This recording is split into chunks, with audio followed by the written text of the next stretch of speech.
Hi, I'm Peter R. Bregan, MD, and I am a psychiatrist.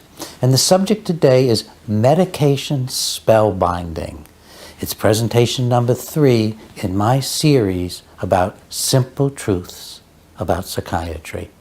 Now, the first presentation I made was about biochemical imbalances, debunking this idea that people have biochemical imbalances in their brains when they go to see a physician, when they have anxiety, depression, or even bipolar disorder or schizophrenia. There's just no evidence for that. But ironically, and this is one of the great ironies of modern life, you're guaranteed to get a biochemical imbalance with a psychiatric drug, because if it's working, it's disrupting your biochemistry. It's the only way the drugs can work.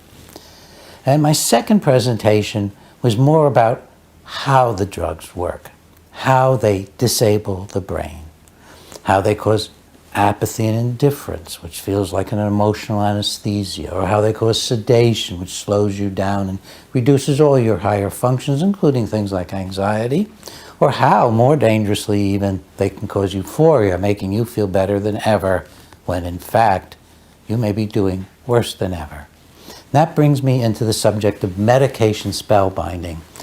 I've written scientific papers about this, and you'll find a chapter about it in my new book, Psychiatric Drug Withdrawal. Medication spellbinding is an important concept, and I'm hoping that more and more professionals and just ordinary folks are going to begin to grasp this. Because it's been an age-old question. Why do people take substances that are obviously harming them, and indeed not doing them any good in the process? I was giving a lecture at a law school one day down in Washington, D.C., and I was talking about how drugs work by harming the brain. And when I finished up, a young man came charging down the aisle. I mean, he was coming down so fast, I thought, he might get very, very aggressive with me. And he stopped at the podium and he stared at me and he said, "You are so wrong about drugs. I couldn't have gotten through law school without cocaine." And he turned around and left.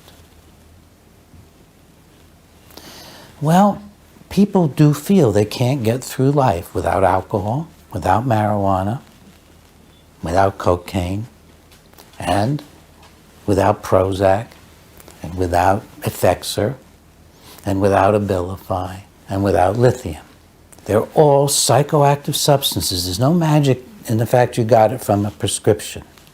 They have the characteristics of psychoactive substances. And we know for sure that people will take psychoactive substances while the quality of their lives deteriorates, all the while feeling they need more. And it's not just cigarettes, and it's not just alcohol, and it's not just marijuana. It's all the psychiatric drugs. One of the saddest things I have to deal with is giving a talk or giving a class, and some really sweet human being comes up to me and tells me how much they need their psychiatric drug. And they look so sad, and they look lifeless, they look injured. And yet they're feeling that somehow they're better because of their psychiatric drug. Sometimes this is made really graphic. You'll see a video of a child aged 5 or 6 before they're put on Ritalin, and then on some other psychiatric drugs. And then you see the later video, and you see the vacancy in the eyes, or you see the smiles not there.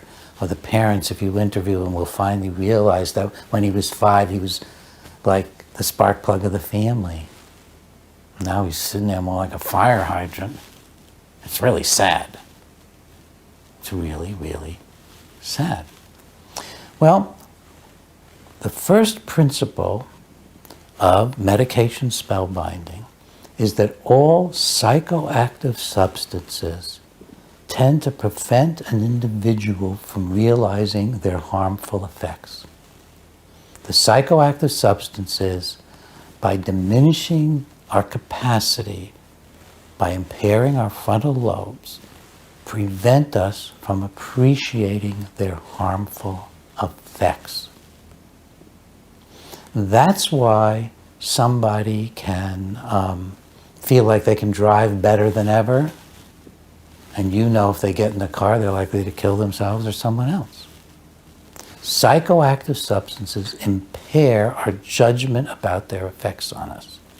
That's one of the major reasons that the drug companies and the medical profession get away with flooding our country with these medical psychoactive substances. Because when you're on them, you don't appreciate their harmful effects. Another characteristic of the drugs is that if you do begin to become upset or disturbed on a drug, let's say you're taking Xanax or you're taking an antidepressant, you start to get irritable and angry and you yell at your family, you're not likely to think it's the drug. You're likely to think it's my wife or my husband or the kids or the boss or the job. You won't get straight that you've been changed by the drug. Now think of a simple comparison. There are people who drink alcohol and come home and are certain that their wives and kids need to be beaten up. Certain they're the cause of all their angst. But that same person goes to AA, is clean and sober, and may go 20 years without ever being like that again. Now that's a combination of not being on the drug and learning new principles of living. But absent the drug, the individual isn't doing these things. So first, we don't recognize the adverse effects, and if we get a distressed effect, we tend to blame it on something else. Very often what patients do, because they've been taught this by the medical profession, is they blame it on their mental illness. So you're taking your antidepressant, and it makes you more depressed. You're not aware there's a big warning in every label for antidepressants, every official FDA-approved statement about the drug, which is you may think of as the package insert, it's called the label, that every one warns several places about worsening of condition on antidepressants. You don't know that. You haven't been told that probably by a doc. So your condition starts to worsen on the drug, and you are very unlikely to attribute it to the drug. And you're going to accept your doctor's opinion that you just need to stay on it, hasn't taken effect yet, you're just feeling worse because of your biochemical imbalance, when the only biochemical imbalance you've got is the one he gave you. Another characteristic of medication spellbinding, and this applies to all psychoactive substances, is that you might think you're feeling better than ever when you're doing worse than ever. And this is common. This is really common.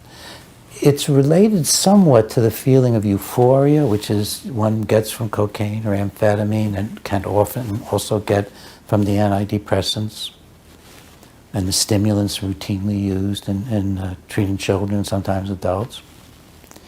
And that sense of feeling better than ever is, as I mentioned in one of my earlier reports, one of the most dangerous places you can get.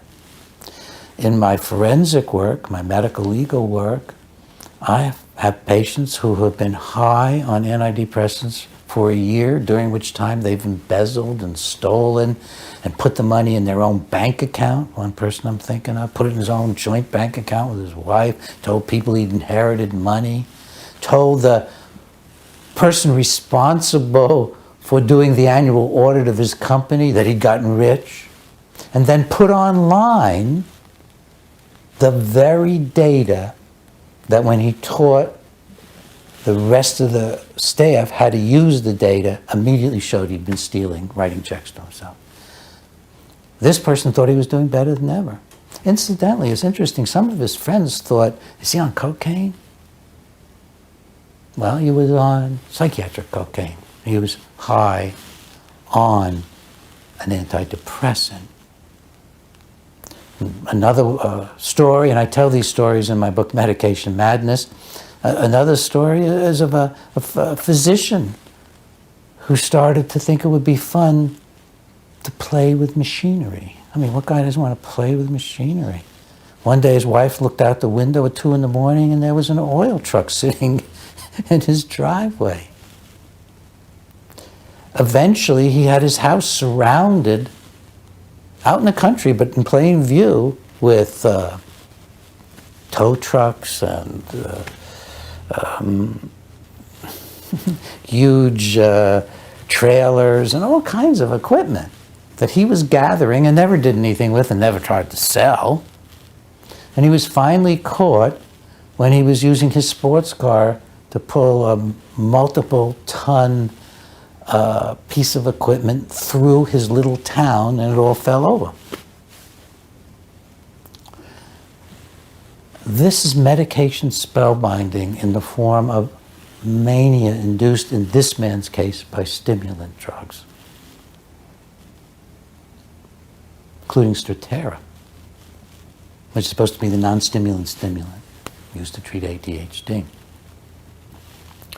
Well, a fourth characteristic of medication spellbinding is that in rare cases, and I've just been describing one, unusual cases, not necessarily rare, but unusual, people will do things that their ethics and morality would never have allowed them to do. I've been in cases where people commit violent murders out of the blue, without provocation, against innocent people because they've been driven out of their minds by an inner agitation caused by Paxil or Zoloft. Or they've been disinhibited by taking Xanax, the benzo, which loosens your inhibitions. So this is medication spellbinding. This is nothing that would help us more understand what's going on in our country than to know that the fact that people take psychiatric drugs means no more about their usefulness than the fact people are smoking marijuana and drinking alcohol in excess. All psychoactive substances impair our ability to understand the dysfunctions produced by the drugs. And there are better ways. I talk about the better ways in some of my books, and as we move along in these simple truths about psychiatry, I'll be talking directly to you about the better ways.